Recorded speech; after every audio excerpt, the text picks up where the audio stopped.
পৃথিবী নানা ধরনের প্রাকৃতিক বিপর্যয় যেমন ভূমিকম্প, সুনামি, বন্যা ইত্যাদির সম্মুখীন হয়। কিন্তু এক প্রশ্ন ওঠে, পৃথিবী ভূমিকম্পের মাধ্যমে নিজেকে রিসেট করে?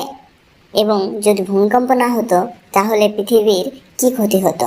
আজকের এই আলোচনাটিতে আমরা পৃথিবীর ভূমিকম্পের প্রভাব ও এর গুরুত্ব এবং কিভাবে এটি আমাদের পৃথিবী এবং জীবনের জন্য অপরিহার্য হয়ে দাঁড়ায় সে বিষয়ে জানব। ভূমিকম্প হলো পৃথিবীর একটি স্বাভাবিক প্রক্রিয়া। ভূমিকম্পের বৈজ্ঞানিক ব্যাখ্যার দিকে লক্ষ্য করা যাক। ভূমিকম্প পৃথিবীর অভ্যন্তরে সঞ্চিত শক্তির মুক্তির ফলে ঘটে।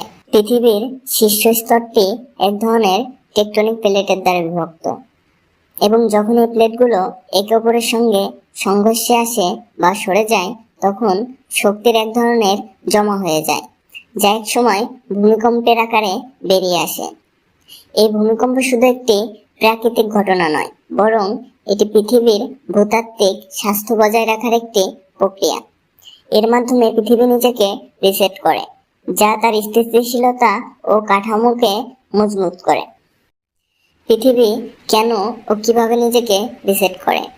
আমরা যদি একটু গভীরভাবে ভাবি, পৃথিবী ভূমিকম্পের মাধ্যমে আসলে কি কাজ করে?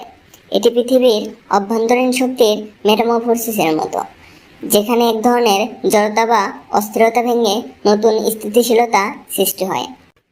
ভূমিকম্পের ফলে পৃথিবী পৃষ্ঠের নানা স্তর পরিবর্তিত হয় এবং এর ফলে নতুন নতুন ভূতাত্ত্বিক বৈশিষ্ট্য যেমন পর্বত, অগভীর সমুদ্র, নদী প্রণালী ইত্যাদির সৃষ্টি হয়।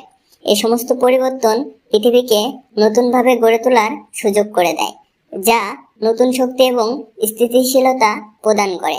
একটি উদাহরণ দেখা যাক। হিমালয় পর্বতাঞ্চলে ক্রমাগত ভূমিকম্প হচ্ছে, যা এটি আরো উঁচু হয়ে উঠতে সহায়তা করছে। এটি প্রমাণ করে যে পৃথিবী নিজেকে পুনরুদ্ধার করতে এবং নতুন গতিতে চলতে ভূমিকম্পের মাধ্যমে কাজ করে।